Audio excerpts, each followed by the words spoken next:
Hello friends, সবাইকে welcome জানাই নতুন একটি ভিডিওতে। এই মুহূর্তে যে আপডেটটির দিকে আমরা নজর রাখবো সেটি হচ্ছে প্রাথমিক টেট ওএমআর মামলার শুনানিতে আজ কি তথ্য উঠে এলো। 2014 প্রাথমিক টেট ওএমআর মামলায় আজকের আপডেট। টেট ওএমআর মামলায় আজ কি মন্তব্য করলেন মাননীয় বিচারপতি হরিশ ট্যান্ডন মহাশয়, অ্যাডভোকেটরা কি বললেন, পরবর্তী শুনানির ডেট কবে ধার্য করা হয়েছে এবং লাস্ট আপডেট কি ছিল, বিস্তারিত থাকবে এই ভিডিওর মধ্যে। তো চলুন বিস্তারিত আমরা জেনে নিই। তার আগে বলে রাখবো বন্ধুরা, যারা চ্যানেলটিতে নতুন আছেন অবশ্যই একটু সাবস্ক্রাইব করে রাখার অনুরোধ রইল এবং পাশে থাকা বেল আইকনটি অবশ্যই অন করে রাখবেন। তো চলুন বিস্তারিতটা আমরা জেনে নিই। প্রাথমিক টেট ওএমআর মামলা 2014 যে প্রাথমিক টেটের ওএমআর মামলা হয়েছিল, সেই মামলা আমরা জানি সিঙ্গেল বেঞ্চ থেকে ডিভিশন বেঞ্চে চ্যালেঞ্জ হয়েছিল। মাননীয় বিচারপতি রাজশেখর মান্থা তিনি গুরুত্বপূর্ণ নির্দেশ দিয়েছিলেন। টোটাল 33টি প্রশ্ন তিনি রেখেছিলেন এই প্রাথমিক শিক্ষা পর্ষদের কাছে। তো সেই প্রশ্ন রাখার পর সেই সঙ্গে সিবিআই তাদের ইনভেস্টিগেশন করার জন্য তারা কিন্তু নির্দেশ দিয়েছিলেন এবং সেখানে যে অর্থ খরচ হবে সেটা প্রাথমিক শিক্ষা পর্ষদকে বেয়ার করার নির্দেশ দিয়েছিলেন। তো প্রাথমিক শিক্ষা পর্ষদ তারা সেই মামলাটিকে চ্যালেঞ্জ জানায় কলকাতা হাইকোর্টের ডিভিশন বেঞ্চে। তো সেই মামলাটি আজ কলকাতা হাইকোর্টের ডিভিশন বেঞ্চে মাননীয় বিচারপতি হরিশ ট্যান্ডন এবং মাননীয় বিচারপতি প্রসেনজিৎ বিশ্বাসের ডিভিশন বেঞ্চে কোর্ট নম্বর 8-এ এই মামলাটি শুনানির জন্য আজ লিস্টেড ছিল। তো ওএমআর মামলাটি আজ 38 নম্বর সিরিয়ালে লিস্টেড ছিল এবং 39 নম্বর, এই দুটি মামলা একসঙ্গে কানেক্টেড ছিল। তো মৃন্ময় হালদার ভার্সেস শান্তনু সিট, এই দুটি মামলা এবং তার পাশাপাশি প্রাথমিক শিক্ষা পর্ষদ রয়েছে এবং অন্যদিকে শান্তনু সিট রয়েছে। তো যার রিট পিটিশন নাম্বার বা ম্যাট নাম্বার আমরা দেখতে পাচ্ছি 1531 2024-এর এবং আরেকটি রিট পিটিশন পর্ষদের করা রিট পিটিশন যেটা আমরা দেখতে পাচ্ছি 1382 2024-এর। এই দুটি মামলা রিট পিটিশন বা ম্যাট নাম্বার আজ 38 এবং 39 নম্বর সিরিয়ালে মামলাটি কিন্তু আজ শুনানির জন্য যথারীতি লিস্টেড ছিল এবং আজ এই মামলাটি লাস্টের দিকে গিয়ে অর্থাৎ প্রায় 4টের কাছাকাছি গিয়ে এই মামলাটি শুনানির জন্য ওঠে।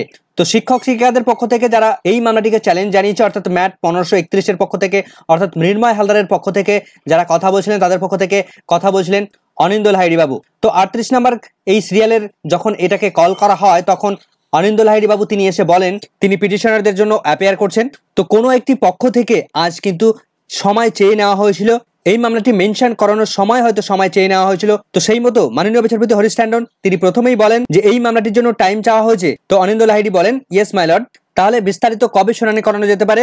তো মাননীয় বিচারপতি তিনি বলে দেন যে পূজা ভ্যাকেশনের পর এই মামলাটি শুনানি করানো যেতে পারে। তো পূজা ভ্যাকেশন শেষ হলে তারপর এক সপ্তাহ পরে গিয়ে এই মামলাটি আপনার 1 উইক অফ পূজা ভ্যাকেশন এই মামলাটি হিয়ারিং এর জন্য রাখা হচ্ছে। আজ কিন্তু কোনো রকম ভাবে সেভাবে শুনানিই হলো না। গতকাল এই প্রাথমিক টেট 2014-এর ওএমআর মামলাটি 27 নম্বর সিরিয়ালে থাকলেও এই মামলাটি কোনো রকম ভাবে শুনানির জন্য ওঠেনি, কেননা গতকাল আমরা দেখেছিলাম শুধুমাত্র 2টি থেকে 3টি মামলা শুনানি করেছিলেন মাননীয় বিচারপতি হরিশ ট্যান্ডনের বেঞ্চ। তো 27 নম্বর পর্যন্ত যেহেতু পৌঁছায়নি সেহেতু কোনো রকম ভাবে শুনানি হয়নি। তো তার পরের দিনে অর্থাৎ আজকের দিনে এই মামলাটি 38 এবং 39 নম্বর সিরিয়াল লিস্টেড ছিল। তা সত্ত্বেও সেরকম ভাবে কিন্তু শুনানি হলো না। কোনো একটি পক্ষ থেকে তারা কিন্তু সময় চেয়ে নিয়েছেন, সম্ভবত শিক্ষক শিক্ষিকাদের পক্ষ থেকে এই সময়টা চেয়ে নেওয়া হয়েছে। তো লাস্ট যেদিন শুনানি হয়েছিল সেদিন তাৎপর্যপূর্ণ নির্দেশ দিয়েছিলেন মাননীয় বিচারপতি হরিশ ট্যান্ডন মহাশয়। পিটিশনারদের পক্ষ থেকে এই মামলার মেইনটেনেবিলিটি নিয়ে প্রশ্নচিহ্ন তুলেছিলেন, কিন্তু মাননীয় বিচারপতি সেভাবে সেদিকে কর্ণপাত করেননি।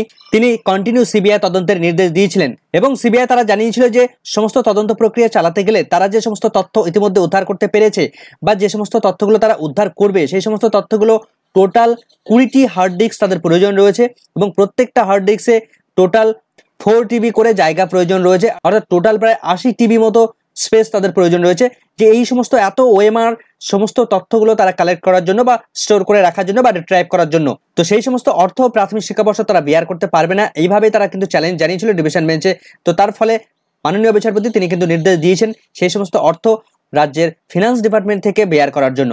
তো তারপর আজ কিন্তু সেভাবে মামলাটি কোনো রকম ভাবে শুনানি হলো না।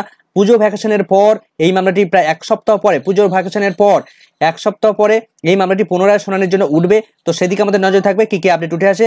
আপাতত এই ভিডিওটা এখানেই শেষ করছি, পরবর্তী আপডেট পেলে অবশ্যই আপনাদের সঙ্গে শেয়ার করব। চ্যানেলটিতে নতুন হলে অবশ্যই সাবস্ক্রাইব করে রাখার অনুরোধ রইল। ভিডিওটি সম্পূর্ণ দেখার জন্য সকলকে ধন্যবাদ।